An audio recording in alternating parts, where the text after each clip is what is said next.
Assalamualaikum warahmatullahi wabarakatuh. Apa kabar adik-adik semuanya? Baiklah, pada kesempatan kali ini Yunda akan membahas materi masih pada bab 1, yakni mengenal negara-negara ASEAN. Saat ini kita akan lebih spesifik membahas tentang karakteristik negara Indonesia.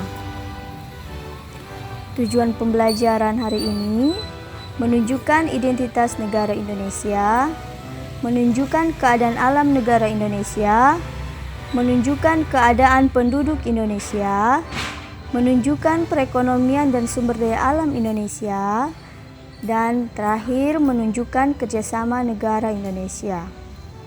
Identitas negara Indonesia. Nama resmi negara yakni Indonesia. Ibu kota Jakarta. Pemerintahan Republik. Kepala negara Presiden. Kepala pemerintahan Presiden. Bahasa utama bahasa Indonesia. Agama utama ada 6, yakni Islam, Kristen, Hindu, Buddha, Katolik, dan Konghucu. Mata uang rupiah. Hari kemerdekaan 17 Agustus 1945. Lagu kebangsaan Indonesia Raya. Lambang negara burung Garuda. Bendera negara warna merah dan putih. Lanjut. Keadaan alam negara Indonesia. Letak batas dan luas wilayah Indonesia. Letak Indonesia terletak di antara 95 derajat bujur timur sampai 141 derajat bujur timur dan antara 6 derajat lintang utara sampai 11 derajat lintang selatan. Dan Indonesia terletak di antara persilangan 2 benua dan 2 samudra. Secara geologis, Indonesia merupakan daerah pertemuan antara 2 deretan pegunungan, yaitu Sirkum Pasifik dan Sirkum Mediterania. Selain itu, Indonesia juga merupakan pertemuan antara lempeng Asia, yakni Indo-Australia, dan lempeng dasar Samudra Pasifik.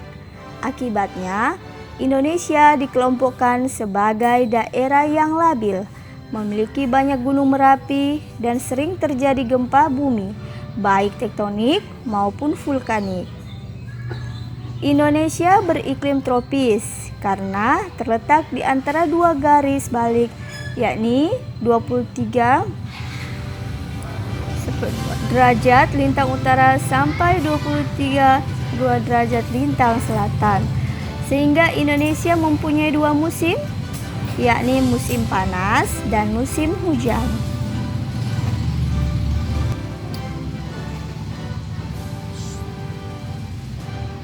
Keadaan alam negara Indonesia. Masih pada kalau tadi letak, sekarang batas. Sebelah utara Indonesia berbatasan dengan Malaysia, Singapura, Palau, Filipina, dan Laut Cina Selatan. Sebelah selatan Indonesia berbatasan dengan Timur Leste, Australia, dan Samudra Hindia.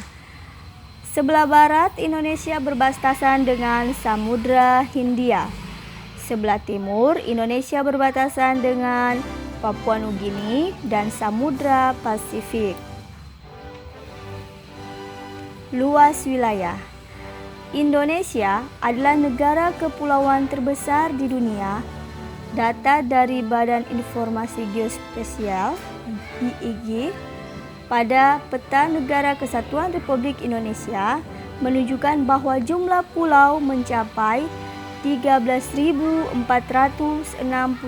pulau, luas daratan 1.922.570 dan luas perairan 3.257.483.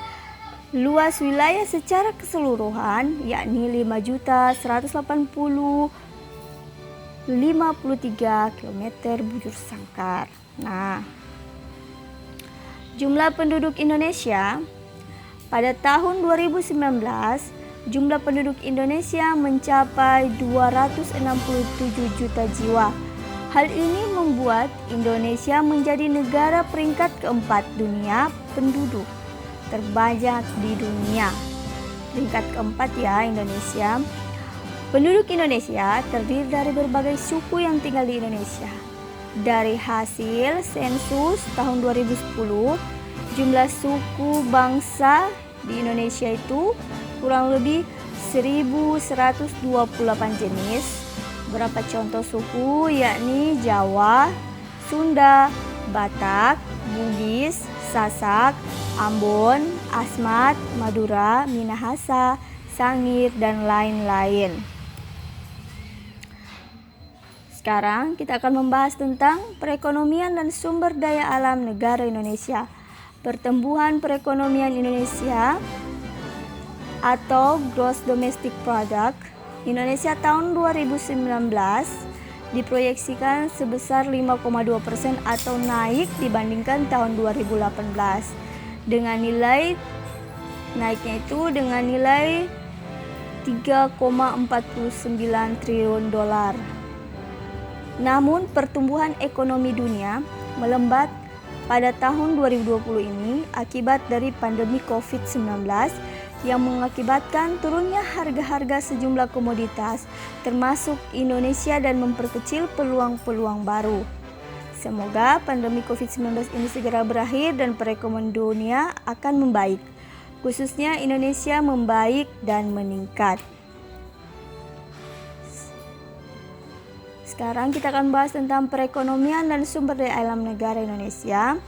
Sumber daya alam Indonesia merupakan negara yang kaya akan sumber daya alamnya, baik meliputi perairan dan daratan. Sumber daya alam Indonesia terutama berupa hasil tambang, pertanian, dan bahan baku industri. Hasil tambang utama yakni minyak bumi ada di Pulau Sumatera, yakni Aceh, Riau, dan Muara Enim. Kemudian ada juga di Pulau Jawa, Cepu, dan Surabaya. Batu bara banyak terdapat di Kalimantan, timah di Pulau Bangka, Singkep, dan Riau Daratan. Biji emas ada di Papua, serta biji besi ada di Cilacap, Lampung, dan Derawan. Intan ada di Martapura, yakni Kalimantan Selatan. Ada juga biji emas di Pulau Sulawesi ya, khususnya Sulawesi Utara dulu. Dan masih banyak sumber daya alam yang belum dikelola secara maksimal atau bahkan masih belum tersentuh sama sekali. Next kita beranjak pada kerjasama negara Indonesia.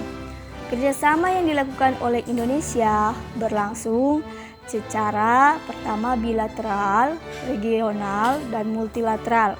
Kerjasama bilateral atau kerjasama dengan satu negara lainnya pada umumnya menitik beratkan pada sektor ekonomi berupa ekspor dan impor. Contohnya, Indonesia mengekspor hasil hutan seperti kayu dan bahan-bahan tambang ke Jepang. Sementara Jepang mengekspor barang-barang elektronik dan otomotif ke Indonesia. Kemudian contoh kerjasama dalam satu kawasan atau regional dalam negara lain dalam suatu wadah organisasi seperti ASEAN dan APEC. Karena kerjasama Indonesia dalam ASEAN meliputi berbagai bidang sesuai latar belakang ketika 5 negara menyatakan untuk membentuk organisasi ASEAN seperti ekonomi, budaya, pertahanan, dan sosial. Kerjasama di bidang ekonomi, negara-negara kawasan Asia Tenggara meliputi perdagangan ekspor, impor, barang-barang mentah, serta barang jadi, pengelolaan tanaman, pangan, dan hutan, pendirian pabrik bersama, pengiriman tenaga kerja, dan masih banyak lagi. ASEAN juga mendirikan pabrik pupuk urea di Indonesia, yakni di Aceh, sebagai bentuk proyek industri bersama. Agar terjaganya stabilitas kawasan dilakukan kerjasama politik dan keamanan yang dimulai sejak pertemuan para Menteri Luar Negeri negara anggota ASEAN di Kuala Lumpur tanggal 27 November 1971. Dalam pertemuan tersebut dideklarasikan Asia Tenggara sebagai kawasan yang damai, bebas, dan netral, atau biasa dikenal dengan ZOPFAN, Zone of Peace, Freedom, and Neutrality. Salah satu contoh kerjasama pertahanan keamanan ini yaitu mengadakan perjanjian ekstradisi, penyerahan pelarian yang tertangkap kepada negara asal antar negara anggota ASEAN dan kesepakatan kawasan bebas senjata nuklir. Kerjasama Indonesia di negara-negara ASEAN dalam bidang sosial dan budaya yaitu melalui promosi pariwisata. Contohnya, Bali yang dijadikan wisata unggulan, menyajikan keindahan panorama budaya seperti tari kecak dan pendet, dan juga wisata kuliner. Selain itu, Indonesia mengekspor kerajinan seni ukir kayu seperti kerajinan mebel dan Jepara ke beberapa negara di Asia Tenggara seperti ke negara Thailand dan Malaysia dan negara lainnya sejak tahun 2009. Unit Nation Education Scientific and Cultural Organization atau UNESCO mengukuhkan batik sebagai World Heritage atau warisan budaya dunia yang membuat batik terkenal di mancanegara khususnya di Asia Tenggara. Jadi batik itu dikukuhkan sebagai warisan budaya dunia. Kerjasama antara Indonesia dan berbagai negara dilakukan dengan organisasi internasional yang terdiri atas beberapa negara. Contoh, selain di kawasan regional, ada juga kerjasama dalam organisasi-organisasi lain seperti OPEC, Gerakan Non-Blok, dan PBB. Oke, anak-anakku sekalian, kita tiba di penghujung materi. Yunda harap kalian menyimak dengan baik apa yang Yunda sampaikan. Semoga kita ketemu lagi di video pembelajaran selanjutnya. Wassalamualaikum warahmatullahi wabarakatuh.